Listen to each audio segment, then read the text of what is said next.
Hello les amis, j'espère que vous allez bien. Je suis dans la voiture parce qu'aujourd'hui on va visiter un endroit vraiment très spécial avec mon amie Christelle. Alors vous n'avez pas encore vu Christelle. Christelle c'est vraiment une entrepreneur, une chef d'entreprise, une coach que j'apprécie et une amie aussi bien sûr. Et donc on va passer un temps ensemble dans un endroit vraiment merveilleux. J'ai trouvé ça sur une pub Insta et je me suis dit allez, on va tester et on verra bien un petit peu ce que ça va donner. On va prendre du temps pour nous, pour se reposer et puis pour juste kiffer tout simplement cet été. Aujourd'hui on va parler du fait d'oser être différent, oser faire les choses autrement, oser ne pas être comme tout le monde, oser sortir de la boîte, oser sortir de la case.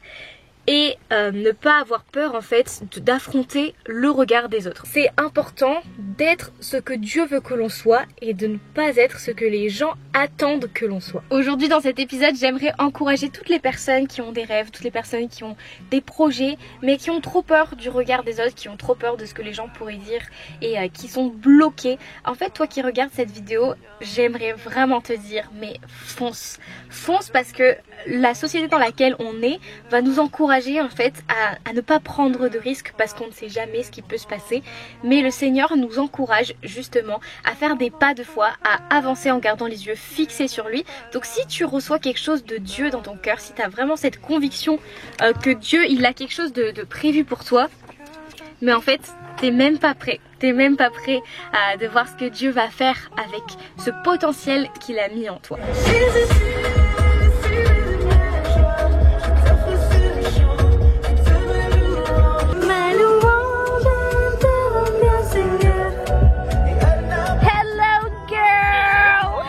Mais où sommes-nous arrivés? C'est un truc de fou! Alors la semaine. Appelle en cours. Mais en fait on est né pour cette vie, Christelle. I was born for this. Mais tu sais c'est ça quand on vit dans le royaume de Dieu. Hein. C'est vrai. Imagine que ce qui nous attend c'est encore mieux. Waouh, t'imagines au ciel en mode bienvenue au paradis. Mais Christelle, où est-ce qu'on est? Mais bon, merci Instagram. Merci Seigneur aussi. Château-tesque. En fait, ils ont réservé pour nous, il n'y a personne. Imagine, il n'y a que nous. Mais t'imagines, ce serait ouf. La baronne Léana et la comtesse Christelle. Je me suis trompée, c'est ça la Daily House en fait. La mère du monde, c'est nous qui allons emporter le soleil. Oh, c'est vrai. Les amis, on est arrivés dans un endroit, mais un endroit. Je suis choquée, vraiment, genre, on n'est même pas encore rentré dedans, hein. Mais juste l'allée et le comment ça, j'allais dire le paysage. Le paysage, c'est magnifique. Waouh. Je vous mettrai toutes les infos en barre d'infos si vous souhaitez passer au château. Comment ça s'appelle? Le Prieuré Marquet, je crois. Ouais. Au château Prieuré Marquet. Et je vous en dirai plus durant la vidéo.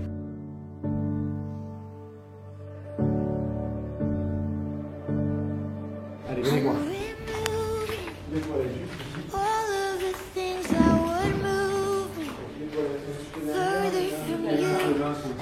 Ok.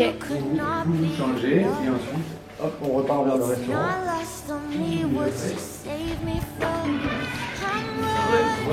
Bonjour. On a trouvé l'entrée cette fois. Si, c'est mieux. Waouh.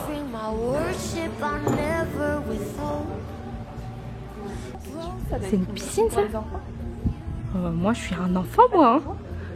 Waouh, mais c'est tellement beau. Choquée. Vraiment je suis choquée. Du lieu en fait. Ben voilà, bienvenue hein, dans ma résidence de vacances. Je vous accueille. Bon les amis, je vous explique. Alors en fait sur Instagram, il y avait une annonce qui parlait de ce lieu et c'était une annonce lunch and pool. On a un repas gastronomique, enfin en tout cas un repas préparé par un chef. On a un café et on peut aussi profiter de la piscine pendant je crois quelques heures, donc de 11h30 à 14h30 et profiter du lieu.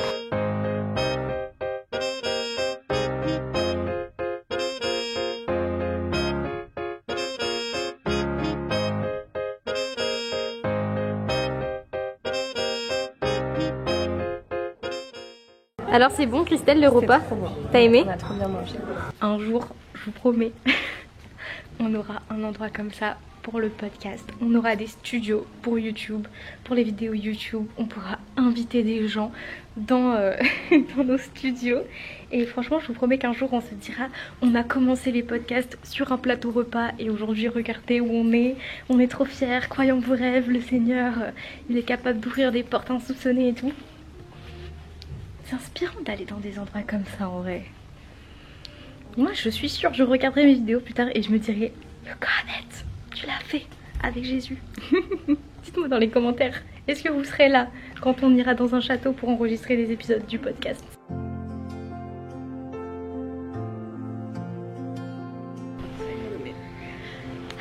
Les amis, on se retrouve dans cet endroit juste formidable pour la thématique du jour. Donc le plus important, je crois sincèrement que en tant qu'enfant de Dieu, on ne devrait pas avoir honte d'être nous-mêmes, d'être les personnes que Dieu veut qu'on soit. Et on va en parler avec Christelle. Christelle, est-ce que déjà tu peux te présenter parce qu'ils te connaissent pas? Attends, vas-y fais-leur la bise. Coucou tout le... J'étais pas prête. Je suis pas sûre que j'ai lavé mes dents après ce bon repas. Excusez-moi, j'espère que j'ai rien. Ok, c'est bon. Non, tout va bien. Ma pauvre Christelle, c'est vrai que Aujourd'hui, Christelle, je suis simplement l'amie de Léana. Quoi? Simplement? Qu'est-ce que c'est? Bah aujourd'hui, oui. Non, Christelle, c'est une femme fabuleuse, une femme de Dieu. J'en ai perdu mes lunettes. Femme de lumière, de conviction, entrepreneur dans l'âme. Trop modeste.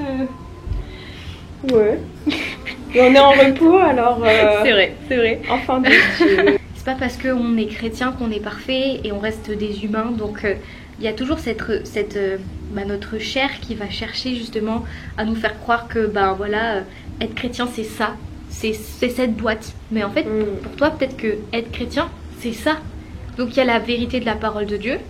Il y a la Bible qui n'est pas, qu'on peut pas remettre en question, mais des fois dans des pratiques, dans ta façon de faire, par exemple, je pense aux personnes qui jouent du rock, qui font du rock, des musiciens chrétiens, qui vont dans des festivals de métal, etc., ou de rock, ou de musique un petit peu controversée, et en fait ça se trouve eux, le Seigneur il les a créés comme ça pour aller impacter le monde, mais parce que la boîte de l'église ça disait que quand t'es chrétien en fait tu dois pas être gothique, tu dois pas t'habiller avec du tout noir, tu dois être comme si tu dois être comme ça, au final tu peux pas exprimer ce que Dieu veut que tu sois réellement à l'intérieur de toi. Tu vois ce que je veux dire? Ouais. Donc au fait, en fait il y a ces deux choses là, il y a connaître ton identité en Christ et savoir que c'est celle qui prévaut, mais aussi comprendre comment Dieu t'a fait toi. Et les chrétiens doivent être dans toutes les sphères. Dans toutes les sphères de la société. Que ce soit du métal, allez et faites des nations des disciples. Brillez, vous êtes le sel et la lumière du monde. En fait, la lumière n'est pas faite pour être cachée sous un boisseau. On n'est pas chrétien pour influencer des chrétiens. On est chrétien pour briller dans le monde. Donc bien sûr que il y a des personnes qui vont avoir un appel redirigé vers les chrétiens, qui vont avoir à cœur l'église, etc. Et c'est très bien. Mais n'oublions jamais qu'on n'est pas chrétien pour les chrétiens. On est chrétien uniquement, on est chrétien avant toute chose pour apporter le message de l'évangile. C'est important en fait de se poser la question, est-ce que Dieu brille au travers de qui je suis aujourd'hui, ou est-ce que justement cette lumière qu'il a placée à l'intérieur de moi est étouffée par mes peurs, par peut-être le regard des autres, et si jamais tu te dis que oui effectivement j'ai du mal à laisser briller ce que Dieu a mis en moi, pose-toi la question en fait de qu'est-ce qui te bloque et comment est-ce que tu peux venir travailler ça avec Dieu pour que tu puisses être pleinement la personne qui veut que tu sois. Quand vous êtes là où Dieu veut que vous soyez, c'est vrai français, quand vous êtes là où... parfait. Quand vous êtes là où Dieu vous veut, en fait ça coule. Sur ce on va aller à la piscine et on vous souhaite une très bonne suite de vidéos. Soyez bénis. Ciao. Tu sais que t'es dans un bon endroit quand pour laver tes mains il plie même les feuilles de sopalin. Merci car tu m'aimes sans que je ne l'ai mérité. Merci Seigneur pour le soleil, merci Seigneur pour les orages. Merci car jamais tu ne sommeilles, tu me relèves quand je me décourage. Merci pour le chemin, la vérité. Merci car tu m'aimes sans que je ne l'ai mérité. Regardez le nom de l'artiste aussi. C'est quoi le nom de l'artiste? La jeunesse selon Saint-Marc. Excellent. T'as vu comment c'est écrit Saint-Marc? Non, j'ai pas vu. M-A-R-Q-E. C'était l'endroit où il fallait que je vienne tourner mon vlog en fait. Yo, Jésus, dis-moi ce qu'il te reproche. Est-ce que c'est le fait d'être le père et le fils? Des fois je suis prêt à tout pour prendre ta défense, et des fois je suis un très mauvais numéro 6.